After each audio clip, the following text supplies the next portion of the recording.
आज का कंक्लूजन निकला क्या, किस तरह की लोगों ने बात रखी और अब आगे की क्या प्रक्रिया रहने वाली है? देखिए, ये ज्वाइंट पार्लियामेंट्री कमेटी का आज ये लखनऊ जो दौरा था, यहाँ पे स्टेट गवर्नमेंट के ऑफिशियल के साथ, माइनॉरिटी डिपार्टमेंट के साथ, सुन्नी वक्फ बोर्ड के साथ, शिया वक्फ बोर्ड के साथ और तमाम हमारे जो तंजीम्स हैं, ऑर्गेनाइजेशंस हैं,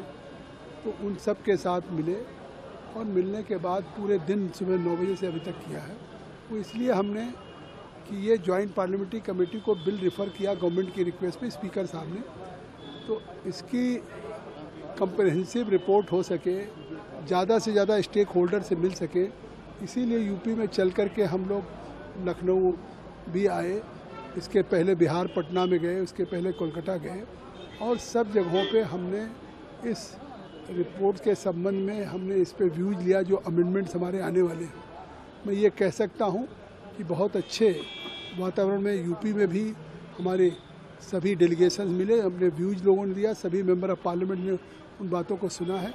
अब हमारी मीटिंगें ख़त्म हो गई। अब हम मेंबर ऑफ पार्लियामेंट से हमने अमेंडमेंट मांगा है कि अगर जो प्रपोज्ड गवर्नमेंट ने इस बिल पे अमेंडमेंट किया है उस पर अगर आपकी कोई अमेंडमेंट्स हो फॉर या अगेंस्ट तो उसको कल तक देना है और फिर उसको क्लास बाय क्लास डिस्कशन करने के लिए हमने 24-25 को दिल्ली में बैठक बुलाई है।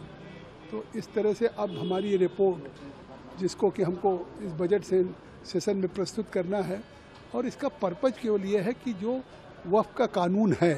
वो वक्फ का कानून का जो एक वाकिफ़ की या जो वक्फ करता अपनी जायदाद की उसका जो एक इंटेंशन होती है कि हमारे इस अपनी डेडिकेटेड प्रॉपर्टी को वक्फ कर रहे हैं वो रिलीजियस पर्पजेज के लिए, चैरिटेबल पर्पजेज के लिए, पॉयस पर्पजेज के लिए और गरीबों को फ़ायदा हो, विडोज को हो, ख़वातीन को हो, बहनों को हो, पसमानदा मुस्लिम्स को हो, बच्चों को हो, आर्फन को हो, तो ये एजुकेशन में, हेल्थ में। तो आज आप देख रहे हैं कि शिकायतें आती हैं कि खुर्द बुर्द होती है, मिसयूज हो रहा है वक्फ की प्रॉपर्टी का, लोग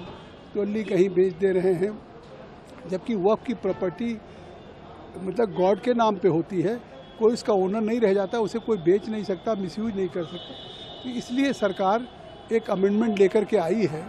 और ये अमेंडमेंट इसलिए उसका मकसद है कि ट्रांसपेरेंट ढंग से हो और जो वक्फ का पर्पज है वो पूरा हो, देश पूरा हो। मुझे लगता है कि पूरे देश पे हम लोगों ने दौरा किया है, दिल्ली में भी हमने 34 बैठकें किया है और सैकड़ों की संख्या में हम सभी स्टेक होल्डर से मिले हैं, इस्लामिक स्कॉलर से मिले हैं, सभी जगह हाई कोर्ट के लॉयर से मिले हैं, फॉर्मर जजेस से मिले हैं, प्रोफेसर से मिले हैं, वाइस चांसलर से मिले हैं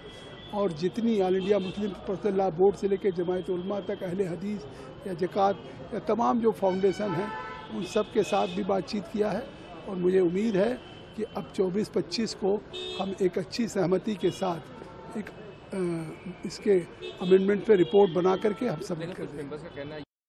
क्योंकि जो वहाँ पे जो चीज़ें हैं उसमें गड़बड़ाहट हो नहीं, देखिए वक्फ बाय यूजर ये जो एक्ट बन रहा है ये एक्ट रिट्रोस्पेक्टिव इफेक्ट से नहीं बन रहा है बल्कि प्रोस्पेक्टिव बन रहा है। अब कोई अगर वक्फ करता है तो जैसे अब हर चीज़ की एक रजिस्ट्री होती है, आधार कार्ड होता है, आप कुछ ज़मीन लेते हैं तो अगर उसकी रजिस्ट्री कराते हैं तो अब अगर वक्फ भी हो तो फ्यूचर में उसका डीड हो, लेकिन पुरानी जहाँ पे अगर मस्जिद है या कोई नमाज उसकी डीड नहीं भी है